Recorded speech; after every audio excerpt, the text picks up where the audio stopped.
Hi guys, welcome back. I hope all of you are doing good. Friends, आज हम करने जा रहे हैं रिपोर्टेड स्पीच की प्रैक्टिस वर्कशीट 11। रिपोर्टेड स्पीच या फिर direct and indirect speech, I hope अब तक आपको पता चल गया होगा। प्रैक्टिस वर्कशीट 10 तक आपने आई होप मेरी सारी वीडियोस देख ली हैं और आपको समझ में आ गया होगा।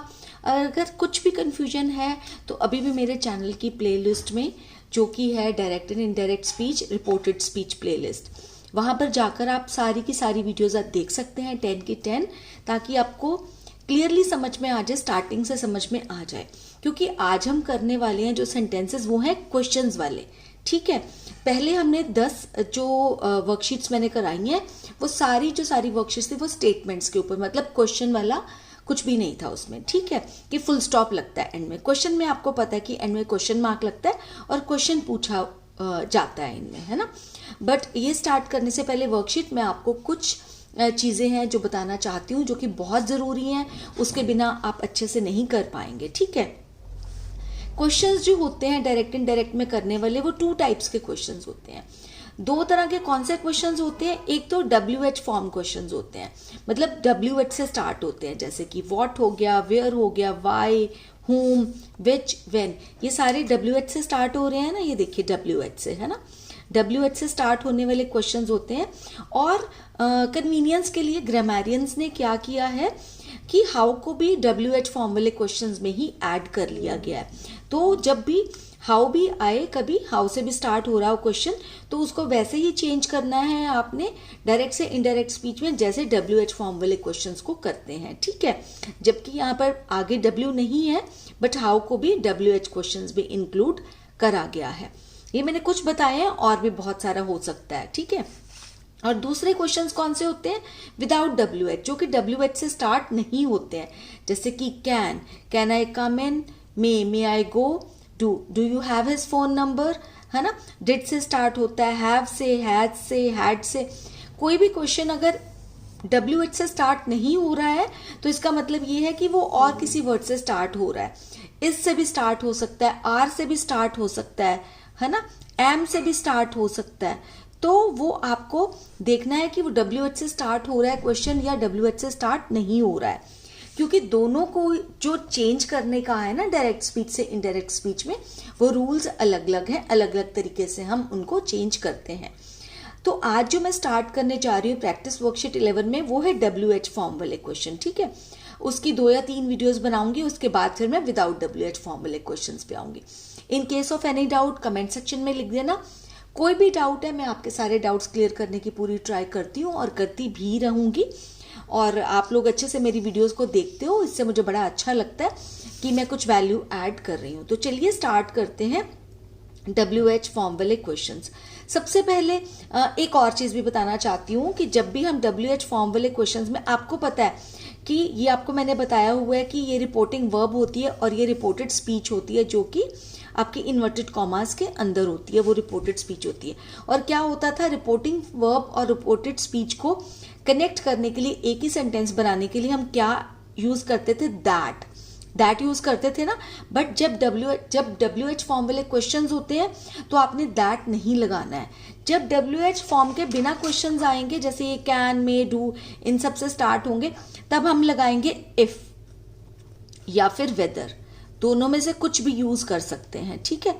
वेदर यूज करिए या इफ यूज करेंगे, वो हम बाद में इन पे आएंगे। आज WH फॉर्म वाले क्वेश्चंस पे इसमें दैट भी यूज नहीं करना है और ना ही इफ यूज करना है, ठीक है। तो कैसे करना है इनको मैं आपको बताती हूँ। इनमें क्या करना होता है कि जो आपकी WH फॉर्म है ना, यहाँ पे वो वैसे की वैसे लिख देनी होती है। और एक सबसे बड़ी बात, जैसे कि पहले वाले में हमारा क्या होता था, टोल्ड होता था ना, रजत सेड टू सान्या, तो हम क्या लिखते थे? रजत टोल्ड सान्या। लेकिन यहाँ पर क्वेश्चन पूछा गया है ना, तो यहाँ पे आस्क्ड लिखेंगे आप, ठीक है। आस्क्ड मतलब पूछा, ठीक है। तो टोल्ड की बजाय आस्क्ड आएगा। रजत आस्क्ड सान्या, और पहले यहाँ पर क्या होता था? दैट। अब दैट नहीं लगना है, बहुत अच्छे से ध्यान रखना, बहुत अच्छे से इसको याद रखना, ठीक है। तो रजत आस्क्ड सान्या, क्या करेंगे जब WH फॉर्म वाले क्वेश्चन है तो WH वाली फॉर्म वैसे की वैसे यहाँ पर रख देंगे। इतना आप करके उसके बाद देखेंगे कि अब क्या करना है हमने, ठीक है। आर जो है वो किस में चेंज होता है, वॉज वर में चेंज होता है ना। तो अब देखेंगे कि यहाँ पर वॉज लगाना है या वर। पहले हम यू को देखेंगे। Rajat said to Sanya what are you doing. Rajat ने सान्या को पूछा व्हाट आर यू डूइंग, तो यू किसके लिए यूज हुआ है, सान्या के लिए यूज हुआ है ना। तो यहाँ पे क्या आ जाएगा, शी आएगा, ठीक है। तो अब बता दीजिए कि शी के साथ क्या यूज होता है, वॉज होता है या वर होता है, वॉज होता है ना, तो वॉज, ठीक है, वॉज यूज करेंगे यहाँ पर हम। तो आपने क्या करना होता है, व्हाट आर यू डूइंग। अगर हम यहाँ पर ऐसे करेंगे ना, व्हाट वॉज शी डूइंग, तो वो इनडायरेक्ट स्पीच में नहीं होगा, वो क्वेश्चन का क्वेश्चन रह जाएगा। हमने करना क्या है, इसको हमने इनडायरेक्ट स्पीच में चेंज करना है और एंड में हमारे फुल स्टॉप ही लगेगा, क्वेश्चन मार्क जो है वो हट जाएगा। आई होप आपको समझ में आ रहा है। तो क्या करेंगे हम, इसको कैसे करेंगे, अगर हम WH फॉर्म के बाद जब भी ये हेल्पिंग वर्ब होती है, अगर इसके बाद ये लगती है तो क्वेश्चन बनता है। लेकिन हमने क्या करना है, ये इसको इधर ले आना है और इसको हमने इधर ले आना है, ठीक है। तो मतलब यू का बना शी, व्हाट शी, इस आर की बजाय हमने लिखना है वॉज, ठीक है। तो डूइंग का डूइंग हो जाएगा, व्हाट शी वॉज डूइंग, और फिर लगेगा फुल स्टॉप। तो इस तरह से आपने करना है। अगर मैं दोबारा से बता रही हूं, अगर आप वॉज शी करते, अगर आप लिखते कि व्हाट वॉज शी डूइंग, तो क्वेश्चन का क्वेश्चन ही रह जाना था, वो क्वेश्चन होना था। ये प्रेजेंट में क्वेश्चन है, वो पास्ट में क्वेश्चन बन जाना था। बट हमें इनडायरेक्ट स्पीच में जब लिखना होता है तो कोई भी यहाँ पर जो भी पंक्चुएशन मार्क होता है, अगर एक्सक्लेमेशन मार्क होता है या क्वेश्चन मार्क होता है, तो उसको चेंज करके हमें यहाँ पे फुल स्टॉप ही आना चाहिए। मतलब ये स्टेटमेंट बन जानी चाहिए, ये एक प्रॉपर सेंटेंस बनना चाहिए, ये क्वेश्चन नहीं रह जाना चाहिए। आई होप क्लियर हो रहा है। तो चलिए 4 और सेंटेंसेस जो है कर लेते हैं आज की डेट में। My mother said to Rajat where are you going. मेरी मम्मा ने रजत से पूछा वेयर आर यू गोइंग। मैंने ये आस्ट वाला लिख के रखा है सो दैट आपका टाइम वेस्ट ना हो और हम आगे बढ़ते चले जाएं और आपको समझ में मतलब मैं ज़्यादा जो अपना वो है चीज़ वो आपको समझाने में लगाऊं इस चीज़ को कि इसको कैसे चेंज करना है, क्योंकि ये तो मैंने आपको एक बारी बता ही दिया कि सेड टू आस्ट में चेंज होगा। जैसे मैं बताती थी टोल्ड के साथ प्लीज टू मत लगाना, अभी भी बोलूंगी आस्ट के साथ प्लीज टू कभी मत लगाना, सेड टू की बजाय आस्ट हो जाता है, ठीक है। My mother said to Rajat where are you going, तो माई मदर आस्ट रजत, ठीक है। आस्ट आ गया, वेयर आर, अब मैंने क्या बोला था कि यहाँ पर आप WH फॉर्म लिख देंगे और फिर देखेंगे हम क्या करना है। पहले से अगर आप करने लग जाओ ना तो कंफ्यूजन बहुत हो जाती है। तो क्या होता है, माई मदर आस्ट रजत, मेरी मम्मा ने रजत को पूछा वेयर आर, आर किस में चेंज होता है, वॉज या वर में, है ना। Is am are was were में चेंज होता है ना। अब यू देखते हैं किस में चेंज करना है। मेरी मम्मा ने रजत को पूछा वेयर आर यू गोइंग, तो रजत को पूछा ना, रजत है ना यहाँ पे यू, तो रजत क्या है, बॉय, तो बॉय ही लगेगा यहाँ पर, ठीक है। अब ही के साथ वॉज आता है ना तो वॉज आएगा, ठीक है। उसी तरह से ही जैसे मैंने आपको बताया था कि ये इधर ले आना है, ये इधर ले आना है, आपको ये सोच लिया करो, ठीक है। तो ये इधर पहुंच गया, ये इधर पहुंच गया, तो वेयर, तो यू का क्या बना, ही, और इज एम आर, आर का क्या बना था, वॉज, तो वेयर ही वॉज गोइंग। अब ये एक स्टेटमेंट बन गई और हम लगा देंगे यहाँ पे फुल स्टॉप। कई बच्चे गलती करते हैं, क्या करते हैं, इनडायरेक्ट स्पीच में भी ना यहाँ पे फुल स्टॉप नहीं लगाते, क्वेश्चन मार्क लगा देते, तो वो नहीं लगाना, आपने ध्यान रखना है इस चीज का, ठीक है। नहीं तो फिर आपका मार्क्स कट जाएंगे, तो इसलिए आपने मार्क्स थोड़ा कटवाने हैं अपने, है ना। Sara said to Namita what were you doing in the park, तो सारा ने नमिता को पूछा, तो सारा आस्क्ड नमिता, ठीक है। ये तो हो गया आपको क्लियर। अब उसके बाद व्हाट है तो व्हाट का व्हाट लिख के फिर व्हाट, इसके बाद देखते हैं कि क्या करना है। अब आपको पता है वर किस में चेंज होता है, अगर आपने मेरे पहले वाले सारे एपिसोड देखे हैं तो आपको पता होगा तो कि वॉज या वर अगर कुछ भी होता है तो वो होता है चेंज हैड बीन में।